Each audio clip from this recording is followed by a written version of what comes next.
One of these is a 1982 Commodore 64. One of these is a 2025 Commodore 64. One of these plays games off of a cassette recorder like this guy. One of them uses 9-pin controllers like this one. One of them plays cartridges. One of them actually lets you use a floppy drive with real floppy games. Oh, wait a minute. They both do that. So will the real Commodore 64 please stand up? Let's go into the MonroeWorld. Hi everyone, Shane R. Monroe here. Just a little bit of fun. I had to drag out the OG Commodore 64 for something today, and I thought, you know what? There's a lot of people that own the Commodore 64 Ultimate that may have never owned an actual Commodore 64, like back in the day, 1982. So let's have a look, right? Let's compare and contrast these two devices, the one that's almost 45 years old and the one that just seemed like it came out yesterday. Let's do it. If you were walking by and you saw these two computers sitting on the same shelf, you would probably believe they were identical. But nothing could be further from the truth. Yes, they both have the same keyboard. In fact, I could blindfold you and put you in front of each one of these and you wouldn't know which one you were actually typing on. Now, you probably already know which one is the new one and which one is the old one, right? This poor case is 40 plus years old. The function keys are obviously different, right? When I was growing up, function keys on the Commodore 64 bread bin looked like this. They were gray. But on the VIC-20 and on several early models of the Commodore 64, they were tan like this. Don't think I'm not tempted to just pop these caps off and put them on here because I really like the gray. I really don't like the tan. It's one of the few things I don't like about the Commodore 64 Ultimate. But overall, you'd be really hard-pressed to tell the difference, especially at a glance. Same badge, same power, same exact keyboard, right down to the little pesky glyphs on the underside of the keys. So how do they differ? Well, let's take a look. If you have a Commodore 64 Ultimate, you already know what the sides and the back look like. So now we need to compare and contrast it with the OG. So let's have a peek. On the side, you'll see the pair of 9-pin joystick ports. This has a single action on-off switch, and this one's still in pretty good shape for being as old as it is. This has a modern barrel plug. This has an old power DIN plug, which we'll look at the power supply in just a minute. But where things really get crazy is on the back side. These two are very similar, but there's also a ton of differences. On the Commodore 64 OG is a user port. This can be replicated on the Commodore 64 Ultimate, but you have to plug in a ribbon and run it outside of the unit because this area is already taken up by HDMI, Ethernet, and of course your USB ports. They both have a dataset port, so both of them can happily run the Commodore dataset. They both have serial ports to run floppy drives or printers. They both have a video port, and they're the same configuration. This old 1702 works great on both of these units. It's unbelievable. So cool. Now, there was a cartridge port, right? We talked about that. We have a cartridge, and the cartridges work either way. Other cartridge devices will work on either one, so that's the same. Where we see a little bit of differences in this area, right? So up here on the Commodore 64 Ultimate is this multi-purpose audio out, right? Remember we talked about this. It's optical as well as a line out. And there's, I added this. This is third party. I've got a video if you want to see it. Check this out. These are flash reset and utility buttons. Obviously, this goes back a little bit farther. So let's put away the Ultimate for a minute because it's hurting my wrist to hold that guy up. Let's talk about what this was. In the old days, way back when in the early 80s, televisions didn't run on HDMI. Obviously, they didn't run on component or even composite. This is an RF out. So this basically was a radio frequency transmitter, for lack of a better word. You plugged a cable in here. It was an RCA type cable. You ran that to the back of the television and it hooked on with these two little claws. And maybe you could change between the antenna and the computer. That was about it. Here is a switch, unlike the three-button utility guy down there.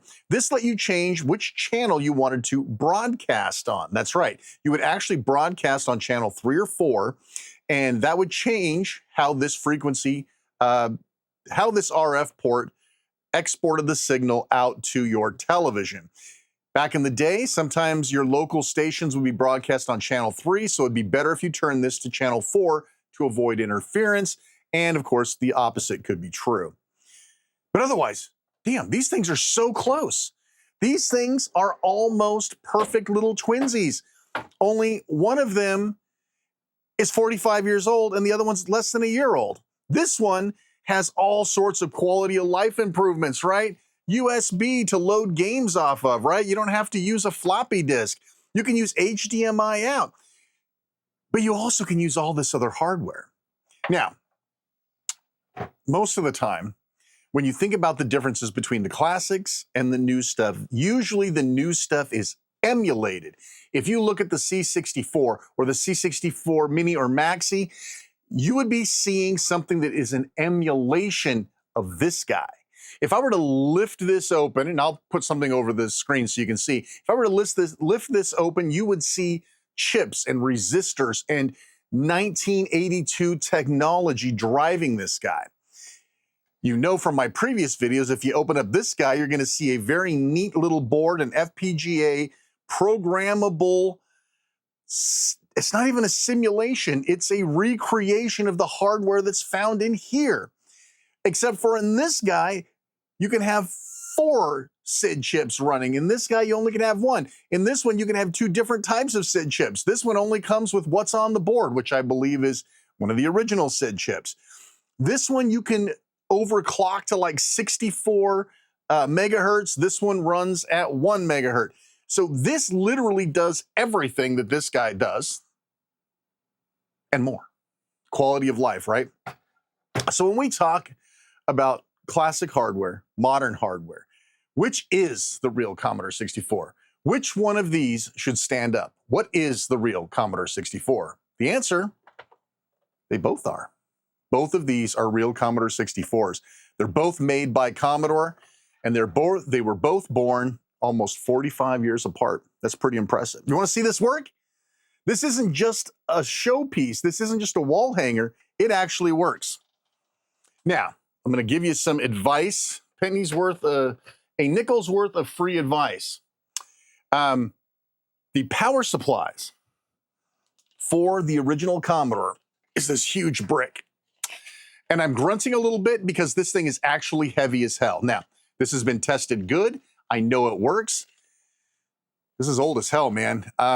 Anything electrical of this age, I don't even, does it have a date on it? It does not. For use with the Commodore C64 computer. Made in Singapore. That's something different, right? We're going to use this. You probably shouldn't. Remember I told you it had that DIN type connector? There it is. Looks like there's only 4 pins in use there. I'm not going to unravel this whole thing, so I'm going to just put it right back in the box when I'm done. But let's go ahead and plug it in. There's something special about that, man. I know this sounds all rosy old man crap, but let's just put that over there. We'll plug it in here. It's got juice. Now, you're probably thinking, hey, where's that monitor at? Ha! I wish I could use that monitor. No, I had to drag out the 1702 for this. So we have not only the 1702, but we actually have an actual floppy drive right here. We're going to plug that into the serial. We're going to plug this guy into the video port. This is it. This is a real Commodore 64. However, it's not overdrive. I mean, there's so little I can do on this. Now watch this. Watch it. Here we go. Ready? Monitor's already on. I turn on the floppy drive. Here we go. Look at that. That is a 1982 LED, and you can tell. Look at it. Look at it. It's awesome. But there it is. Look. Does that look exactly like this? Of course it does. They're the same damn thing. Check that out. Is it beautiful? Is it gorgeous? Let me turn this a little bit for you. It's gorgeous, right? There's nothing you can do with this thing out of the box. I don't have a cartridge in it. I don't have a disc loaded. I don't have a tape plugged in and ready to go. The only thing I can do is start typing in basic code. 10, print, hello, 20, go to 10. Ho! 1982 technology at its finest. She still works. But how about everything else? How about we load in? I have Maverick here. It's the only thing I have that's left out and handy. I have Maverick here. I don't have a fast load cartridge. I don't have an action replay. That final cartridge 3 isn't flashed yet, and that's why I brought this out, is it wouldn't flash. So I thought I'd bring out real hardware, and that didn't work either, so there must be something wrong with it. Good old load, 8,1, my friends, just like the old days. And look at that, 43 years old. She's still loading discs like a champ. Fortunately, it has a fast loader built in.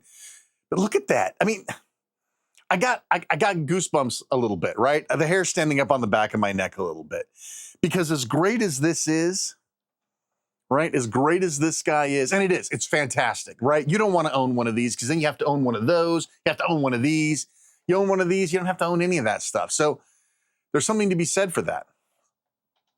But there is something special about firing up a bread bin and seeing it work with the original hardware, original software, original power supply. Everything is as it is. So pretty neat. What do you think? Did you enjoy taking a look at this? Would you like me to look at a Commodore VIC-20? I got one of those too.